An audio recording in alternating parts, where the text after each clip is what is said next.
हरे कृष्णा। दामोदर मास कार्तिक मास की जय। हरि बोल।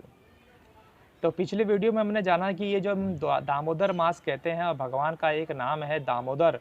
ये दामोदर का नाम कैसे पड़ा? तो हमने कथा सुनी थी कि माता यशोदा ने भगवान के पेट पे जो रस्सी बांधी थी, उस रस्सी को कहा जाता है दाम और उदर का होता है पेट। तो माता यशोदा ने जो रस्सी भगवान के पेट पे बांधी थी, इसलिए उनका नाम पड़ गया दामोदर। और इस महीने को हम कार्तिक मास भी कहते हैं। तो एक कार्तिक नाम कहाँ से आया, ये बहुत कम लोगों को पता है। तो ये जो कार्तिक जो शब्द है, ये श्रीमती राधा रानी का नाम है।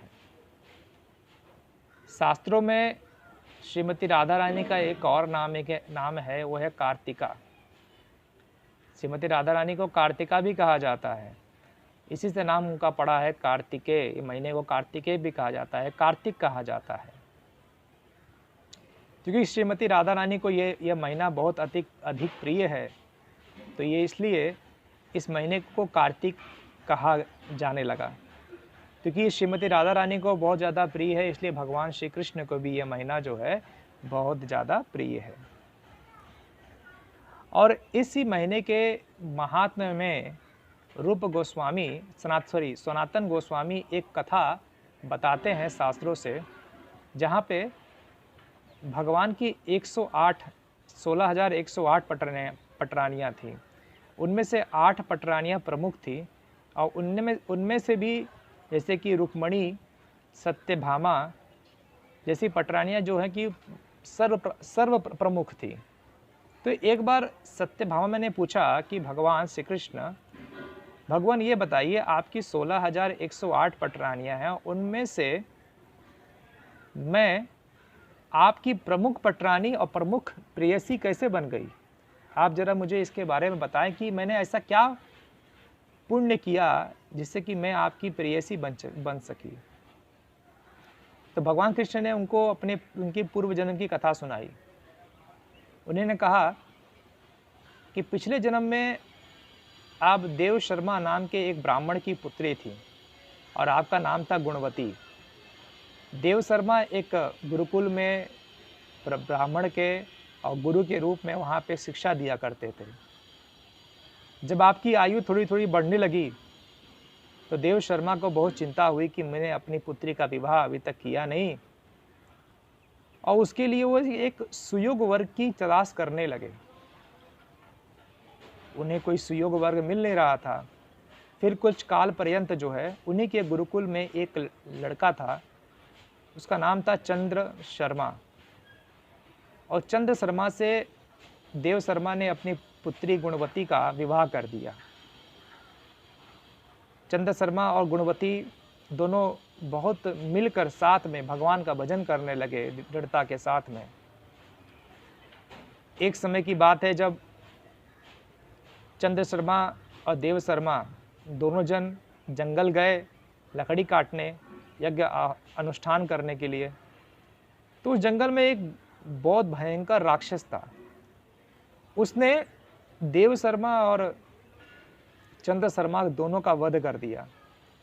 लेकिन दोनों ये भक्त थे, तो मरते वक्त उन्होंने भगवान का स्मरण किया।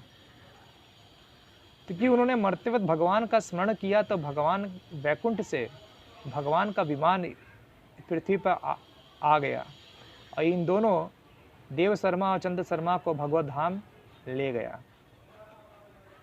जब ये बात पता चली गुणवती को कि मेरे पति और मेरे पिता इस संसार में नहीं रहे, तो बहुत दुखी हुई। वो सोची कि अब मेरा भरण पोषण कौन करेगा। बहुत चिंतित हुई। तो गुणवती ने ये निश्चय किया कि मैं ये जो आने वाला जो कार्तिक मास है, इसका मैं दृढ़ता से पालन करूंगी। फिर वो कार्तिक मास जब आया, तो वो सुबह ब्रह्म मुहूर्त में उठ के भगवान का नामों का जप करना, गंगा नदी में जाके स्नान करना, जप आदि विधि का बहुत दृढ़ता से पालन किया। उसने भक्ति किया, कथा सुना, कथा किया। और जब उसने सारी विधि को बहुत ही दृढ़ता से पालन करने लगी, तो करते करते करते उसने हर साल वो कार्तिक महीने में बहुत दृढ़ता से भगवान का भजन करती थी और अन्य महीने में भी। ऐसा करते करते कई वर्ष बीत गए और वो बूढ़ी हो चली। जब वो बूढ़ी हो गई तो वो इस महीने को का नियम का ठीक से पालन नहीं कर पाती थी। एक बार वो नदी में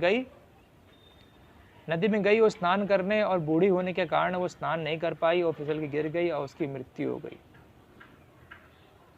क्योंकि जब उसकी भगवान का भजन करते करते उसकी मृत्यु हुई तो भगवान उसे बहुत प्रसन्न हुए।